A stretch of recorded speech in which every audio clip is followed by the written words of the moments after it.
action.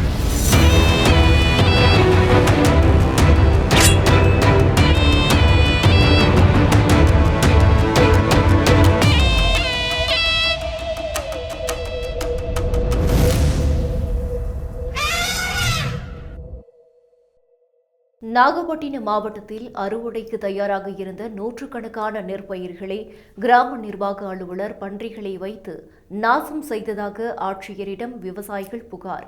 சம்பந்தப்பட்ட அரசு ஊழியர் மீது நடவடிக்கை எடுக்கவில்லை என்றால் உண்ணாவிரதத்தில் ஈடுபட இருப்பதாக விவசாயிகள் எச்சரிக்கை. அண்ணா பல்கலைக்கழக மாணவிக்கு நீதி கேட்டு பாஜக மகளிர் அணி சார்பாக நடத்தப்பட இருந்த மதுரை முதல் சென்னை வரையிலான பேரணிக்கு காவல்துறை அனுமதி மறுப்பு. அனுமதி மறுக்கப்பட்டாலும் பேரணி நடைபெறும் என்று பாஜக திட்டவட்டம். 500 அரசு பள்ளிகளை தனியாரிடம் ஒப்படைக்க இருப்பதாக வெளியான செய்திக்கு அமைச்சர் அன்பில் மகேஷ் கண்டனம். தேவையில்லாத பிரச்சினைகளை கிளப்பி அவசரமாக கண்டனம் தெரிவிப்பதாக எதிர்க்கட்சியினர் மீது அன்பில் மகேஷ் குற்றச்சாட்டு. புதுச்சேரியின் முக்கிய சுற்றுலா தலமான ஊசுட்டேரி படகு குழாமில் உள்ள படகுகள் உடைந்து சேதமடைந்துள்ளதால் படகு சவாரி செய்ய முடியாமல் சுற்றுலா பயணிகள் ஏமாற்றத்துடன் திரும்பிச் சென்றனர். சிறையில் கைதிகளுக்கு சாதி ரீதியிலான பாகுபாடு இல்லை என்பதை உறுதி செய்ய வேண்டும். மத்திய உள்துறை உத்தரவு. ஜம்மு காஷ்மீருக்கு விரைந்து மாநில அந்தஸ்து வழங்க உச்சநீதிமன்றம் உத்தரவிட்டு 1 வருடம் ஆகிவிட்டது. வாக்குறுதியை நிறைவேற்ற மத்திய அரசுக்கு 1 வருடம் போதாதா என ஜம்மு காஷ்மீர் முதல்வர் உமர் அப்துல்லா மத்திய அரசுக்கு கேள்வி. ஆண்ட பரம்பரை என்று சொல்லக்கூடாது என கூறுவதற்கு யாருக்கும் உரிமை இல்லை என்றும் அரசின் மீது குற்றம் சுமத்த முடியாததால் அமைச்சர் மூர்த்தி பேசியதை எதிர்க்கட்சிகள் பெரிதாக்குவதாகவும் சபாநாயகர் அப்பாவு நெல்லையில் பேட்டி. உலக செஸ் சாம்பியன்ஷிப்பை வென்ற குகேஷ், ஹாக்கி வீரர் ஹர்மன்பிரீத் சிங், துப்பாக்கி சுடுதல் வீராங்கனை மனுபாக்கர் மற்றும் பாரா ஒலிம்பிக்கில் தங்கம் வென்ற பிரவீன் குமார் ஆகியோருக்கு 2024ஆம் ஆண்டுக்கான மத்திய அரசின் கேல் ரத்னா விருது அறிவிப்பு. சுவிட்சர்லாந்தில் புர்கா அணிய தடை. முதலில் தனிமனித சுதந்திரத்தில் தலையிட முடியாது என கூறிய சுவிட்சர்லாந்து அரசு பொது வாக்கெடுப்பில் புர்கா அணிய தடை விதிக்க கோரி பொது வாக்கெடுப்பில் 51% வாக்குகள் பதிவானதை அடுத்து அதிரடி முடிவு. ஒரு காவல் அதிகாரிக்கும் அரசியல் கட்சி தலைவருக்கும் இடையிலான மோதலை வளரவிடக்கூடாது. உயரதிகாரிகள் தலையிட்டு வருண் IPS சீமான் இடையிலான மோதலை முடித்து வைக்க வேண்டும் என காங்கிரஸ் MP கார்த்தி சிதம்பரம் கூறியுள்ளார். மதுரையில் லாட்டரி சீட்டு விற்பனை செய்த ஒரு காவலர் உட்பட 2 பேர் கைது செய்யப்பட்ட காவலர் 3 வருடத்திற்கு முன்பே சூதாட்டத்திற்கு துணை போனதற்கும் சூதாட்டத்தில் ஈடுபட்ட குற்றத்திற்கும் 3 வருடங்களுக்கு முன்னரே தண்டனை அனுபவித்தது விசாரணையில் அம்பலம். ஈரோடு மாவட்டம் திங்களூரில் கொடுத்த கடனை திருப்பி கேட்டவரை வாய்க்காலில் தள்ளிவிட்டு கொலை செய்த 2வரை கைது செய்தது காவல்துறை. திண்டுக்கல்லில் இரவு உணவை சாப்பிட்டுவிட்டு தூங்கிய கூலி தொழிலாளியை கண் மற்றும் கழுத்து பகுதியில் குத்தி கொன்ற மர்ம நபர். சந்தேகத்தின் பேரில் 3 சிறுவர்களை கைது செய்தது காவல்துறை. கைது செய்யப்பட்டவர்களில் ஒரு சிறுவன் போதைக்கு அடிமையானவன் என்பதும் கொலை செய்யப்பட்ட கூலி தொழிலாளி அந்த சிறுவனை கண்டித்திருந்ததும் முதற்கட்ட விசாரணையில் வெளிவந்துள்ளது. அண்ணா பல்கலைக்கழக விவகாரம் தொடர்பாக போராடச் சென்ற பாமக மூத்த தலைவர் சௌமியா அன்புமணி கைது செய்யப்பட்டதற்கு முன்னாள் முதல்வர் O பன்னீர்செல்வம், அமமுக பொதுச் செயலாளர் TTV தினகரன், நாம் தமிழர் கட்சி ஒருங்கிணைப்பாளர் சீமான் உள்ளிட்டோர் கண்டனம். நீலகிரி மாவட்டத்தில் 2023இல் நடந்ததை விட 2024இல் 89% குற்றங்கள் குறைந்திருப்பதாக மாவட்ட காவல் கண்காணிப்பாளர் NS நிஷா தகவல். C மற்றும் D பிரிவு அரசு ஊழியர்கள், ஆசிரியர்களுக்கு பொங்கல் போனஸ் வழங்க தமிழக முதல்வர் ஸ்டாலின் உத்தரவு. CD பிரிவைச் சேர்ந்த ஊழியர்களுக்கு ரூபாய் 30,000-ம், CD பிரிவு ஓய்வூதியதாரர்கள் மற்றும் குடும்ப ஓய்வூதியதாரர்களுக்கு ரூபாய் 500 பொங்கல் போனஸ் வழங்கப்படும் என முதல்வர் ஸ்டாலின் அறிவிப்பு. அண்ணா பல்கலைக்கழக மாணவி விவகாரத்தை அரசியலாக்கியது ஏன் என்று உயர்நீதிமன்றம் கேள்வி. மாணவி விவகாரத்தில் போராட்டம் நடத்தப்படுவது ஏற்க முடியாது என்றும் வெறும் விளம்பரத்திற்காக போராட்டம் நடத்தப்பட்டு வருவதாகவும் உயர்நீதிமன்றம் கருத்து. பாரா பேட்மிண்டன் வீராங்கனைகள் 3 பேருக்கு அர்ஜுனா விருது. தமிழகத்தைச் சேர்ந்த பாரா பேட்மிண்டன் வீராங்கனைகளான துளசிமதி, முருகேசன், மனிஷா ராமதாஸ், நித்யஸ்ரீ, சுமதி ஆகியோருக்கு அர்ஜுனா விருது வழங்க இருப்பதாக மத்திய அரசு அறிவிப்பு. பாமக பொதுக்கூட்டத்தில் ராமதாசுடன் நடந்த வாக்குவாதத்திற்கு பிறகு இன்று 2வது முறையாக பனையூரில் உள்ள புதிய அலுவலகத்தில் மாவட்ட செயலாளர்களை சந்தித்தார் அன்புமணி.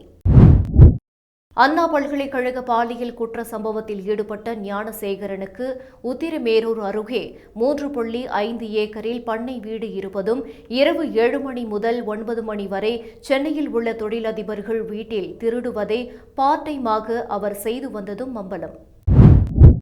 திமுக ஆட்சிக்கு வந்த பிறகு பெண்கள் மற்றும் பெண் குழந்தைகளுக்கு எதிரான குற்றங்கள் அதிகரித்திருப்பதாகவும் குற்றங்களை குறைவாக காட்டுவதற்காக வழக்குகள் பதிய காவல்துறை மறுப்பதாகவும் தமிழக பாஜக தலைவர் அண்ணாமலை குற்றச்சாட்டு.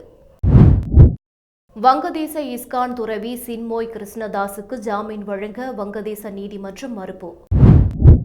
அமைச்சர் செந்தில் பாலாஜிக்கு எதிராக தொடரப்பட்ட சட்டவிரோத பணப்பரிமாற்ற வழக்கு தொடர்பாக பறிமுதல் செய்யப்பட்டு தடயவியல் ஆய்வுக்கு உட்படுத்தப்பட்ட டிஜிட்டல் ஆவணங்களின் நகலை செந்தில் பாலாஜி தரப்பிற்கு வழங்க அமலாக்கத்துறைக்கு சென்னை உயர்நீதிமன்றம் உத்தரவு.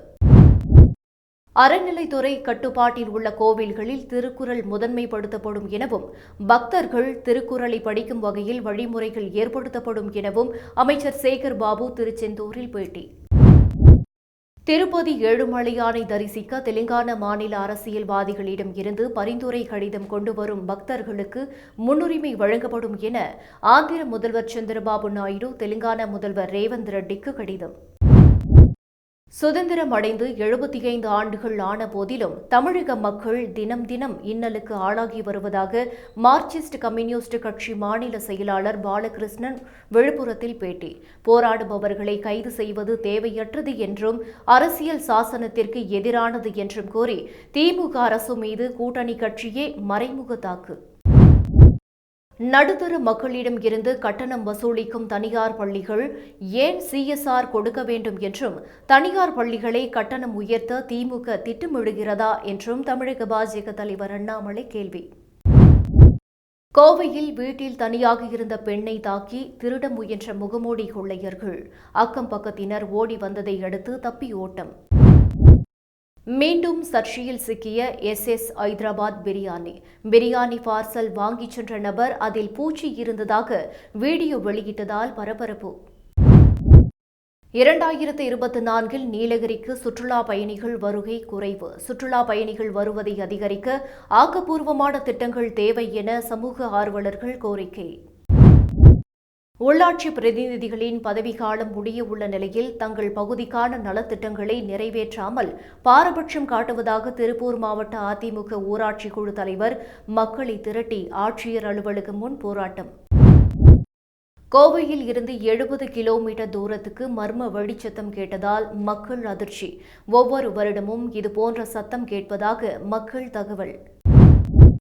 ஆஸ்திரேலியாவின் சிட்னியில் நாளை தொடங்க உள்ள இந்தியா ஆஸ்திரேலியா இடையேயான 5வது டெஸ்ட் போட்டியில் இருந்து இந்திய அணி கேப்டன் ரோஹித் சர்மா தானாக விலகல்.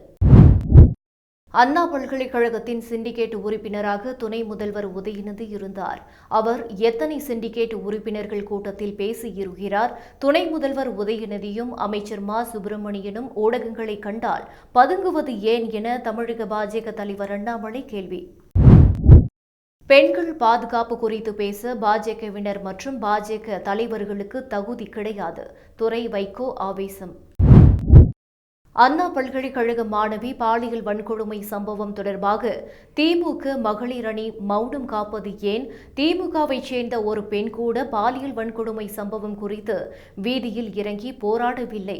பாஜகவின் குஷ்பு கேள்வி. 2026 திமுக ஆட்சி அகற்றப்படுவதை மதிமுக பொதுச் செயலாளர் வைகோ ரசிப்பார். தான் இருக்கும் வரை திமுக ஆட்சியை அகற்ற முடியாது என வைகோ கூறியிருந்த நிலையில் அண்ணாமலை பதில். மருத்துவ கழிவுகளை கொண்டு வந்து கொட்டிய மருத்துவமனைக்கு எதிராக நடவடிக்கை எடுக்காதது ஏன்? தேசிய பசுமை தீர்ப்பாயம் கேள்வி. ஜனவரி 20ஆம் தேதிக்குள் பதிலளிக்க கேரள அரசுக்கு தென்மண்டல தேசிய பசுமை தீர்ப்பாயம் உத்தரவு. நடவடிக்கை எடுக்காவிட்டால் உத்தரவு பிறப்பிக்க நேரிடும் எனவும் கேரள அரசுக்கு எச்சரிக்கை. தமிழகத்தில் வரும் 8ஆம் தேதி வரை மழைக்கு வாய்ப்பு. நீலகிரி மற்றும் கொடைக்கானலில் இரவு நேரங்களில் உறைபனிக்கு வாய்ப்பு உள்ளதாக சென்னை வானிலை ஆய்வு மையம் தகவல். இணைய வழி குற்றங்களுக்கு அதிகம் பயன்படுத்தப்படும் ஆன்லைன் தளங்களில் வாட்ஸ்அப் முதலிடம்.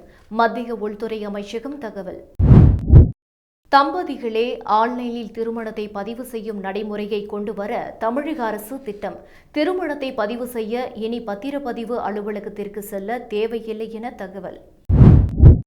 புற்றுநோய் செல்களை கொள்ளாமல் பெருங்குடல் புற்றுநோய்க்கு சிகிச்சை அளிக்கும் புதிய தொழில்நுட்பத்தை கண்டுபிடித்தனர் கொரிய ஆராய்ச்சியாளர்கள். அமெரிக்காவின் நியூ ஆர்லின்ஸில் நடத்தப்பட்ட பயங்கரவாத தாக்குதலுக்கு பிரதமர் மோடி கண்டனம். கோழைத்தனமான தாக்குதல் என காட்டமாக குறிப்பிட்டு பதிவு. பீகார் சிவில் சர்வீஸ் தேர்வை ரத்து செய்ய கோரி காலவரையற்ற உண்ணாவிரத போராட்டத்தை தொடங்கினார் அரசியல் வியூக வகுப்பாளரும் ஜன் ஸ்வராஜ் கட்சியின் தலைவருமான பிரசாந்த் கிஷோர். மனைவியின் உடல் உள்ளிட்ட தனிப்பட்ட விஷயங்களை கணவன் தலையிடக்கூடாது என அலகாபாத் உயர்நீதிமன்றம் தீர்ப்பு. இயக்குநரும் நடிகருமான சமுத்திரக்கனியின் நடிப்பில் வெளியாகியுள்ள திருமாணிக்கம் படத்திற்கு நடிகர் ரஜினிகாந்த் வாழ்த்து. அற்புதமான படைப்பு என புகழாரம். அம்பேத்கர் தொடர்பான 5 இடங்களை பஞ்ச தீர்த்தமாக அறிவித்தது மத்திய அரசு. மன உளைச்சலால் 35 அடி உயர சிலை மீது ஏறி தற்கொலைக்கு முயன்ற பெண்ணை பத்திரமாக மீட்ட மும்பை காவல்துறை. பெண்களுக்கு எதிரான குற்றங்கள் தமிழகத்தில் குறைந்துள்ளன. NCRB அறிக்கையின்படி தமிழகத்தில் பெண்களுக்கு எதிரான குற்றங்கள் மிக மிக குறைவு என சட்டத்துறை அமைச்சர் ரகுபதி அறிக்கை. பீகார், ராஜஸ்தான் உள்ளிட்ட மாநிலங்களில் மாணவர்கள் படிப்பை பாதியில் கைவிடுவது அதிகம் என மத்திய அரசு ஆய்வறிக்கை வெளியிட்டிருந்த நிலை தமிழகத்தில் அதன் அளவு குறைவாக இருப்பதாக தமிழக அரசு தகவல்.